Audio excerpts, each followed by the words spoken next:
এই সংরক্ষিত 50টি আসনে সরাসরি নির্বাচনের আয়োজন করতে পারেননি, তিনারা 300 আসনে যাচ্ছেন মাননীয় স্পিকার।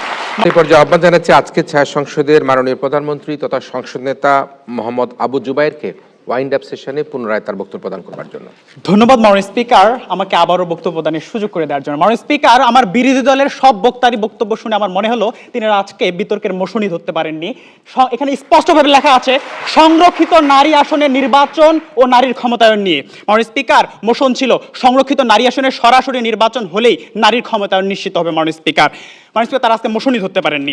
মাননীয় স্পিকার, তিনি বললেন যে আমরা নাকি বাঁশের চেয়ে কঞ্চির কথা বেশি বলেছি। মাননীয় স্পিকার, আমরা বলতে চাই তিনারাই বাঁশের চেয়ে কঞ্চি বড় কথা বলছেন। তার কারণ হলো মাননীয় স্পিকার, তিনারা এখন পর্যন্ত এই সংরক্ষিত 50টি আসনে সরাসরি নির্বাচনের আয়োজন করতে পারেননি, তিনারা 300 আসনে যাচ্ছেন। মাননীয় স্পিকার, সরাসরি নির্বাচন চায় তারা।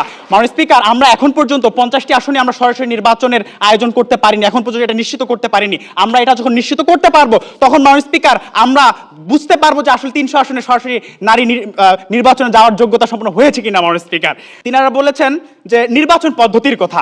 দেখুন, নির্বাচন পদ্ধতি কিভাবে হবে?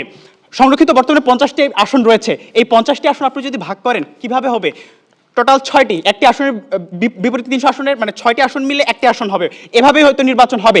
এভাবে যখন নারীরা আপনার নির্বাচনে অংশগ্রহণ করে, সরাসরি নির্বাচনে অংশগ্রহণ করে নির্বাচিত হয়ে এই সংরক্ষিত নারী আসনে আসবেন, তারপরে মাননীয় স্পিকার এভাবে কিছু বছর যাওয়ার পরে আমরা তখন বুঝতে পারবো যে না, আসলেই সরাসরি 300 আসনে নির্বাচন দেওয়ার যোগ্য আমরা বাংলাদেশ হয়েছে। মাননীয় স্পিকার, তিনারা বলেছিলেন যে তিনারা সংরক্ষিত নারী আসন চান না। মাননীয় স্পিকার, 1972 সালে সংরক্ষিত নারী আসন দেওয়াই হয়েছিল নারীদেরকে এগিয়ে আনার জন্য। মাননীয় স্পিকার, তিনারা এটাকে এখনো কোটা হিসেবে মনে করছেন। আমরা এটাকে কোটা হিসেবে মনে করছি না। কেন? এই জন্য যে আমার এই দেশে 50টি নারীর অধিকার নিশ্চিত করার জন্য 50টি আসন দেওয়া হয়েছে, এবং 50টি আসনে সরাসরি যদি নির্বাচন হয় তাহলে সেটার কোটা থাকে না। মাননীয় স্পিকার, সেখানে নারীরা নারীদের সাথে প্রতিনিধিত্ব করবে। আর তিনারা যে পদ্ধতি দেখিয়ে গেছেন সেখানে পুরুষের সাথে নারীরা প্রতিনিধিত্ব করবে, যেটার বাস্তবপূর্ণ আমরা প্রমাণ এখন পর্যন্ত পাইনি। মাননীয় স্পিকার, যখন সরাসরি নির্বাচন হবে, যখন জনগণ ভোট দিবে, তখন কি মাননীয় স্পিকার মমতাজের মতো মানুষকে জনগণ ভোট দিবে? মাননীয় স্পিকার, কখনোই না। মাননীয় স্পিকার, অবশ্যই শিক্ষিত মার্জিত ব্যক্তিকে ভোট দিতে হবে,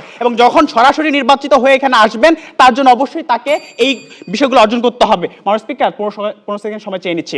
এবং মাননীয় স্পিকার, আরেকটি বিষয় দেখিয়ে যেতে চাই লাস্ট, যে দেখেন সমকালের প্রকাশিত জাতীয় সংসদে সংরক্ষিত নারী আসনে সরাসরি নির্বাচনের জন্য মানববন্ধন এবং র্যালি করছেন নারী মানবাধিকার কর্মীরা। মাননীয় স্পিকার, তিনারা কিসের জন্য তাহলে এই সংরক্ষিত আসনগুলোতে সরাসরি নির্বাচনের জন্য তিনারা আন্দোলন করছেন, যেখানে আপনারা এখনো সরাসরি এখানে নির্বাচন দেওয়ার পরিস্থিতি তৈরি করতে পারেনি? তাই মাননীয় স্পিকার, আজকের এই মহান সংসদে নারীর অধিকার রক্ষার জন্য এবং নারীর অধিকার সুরক্ষিত হওয়ার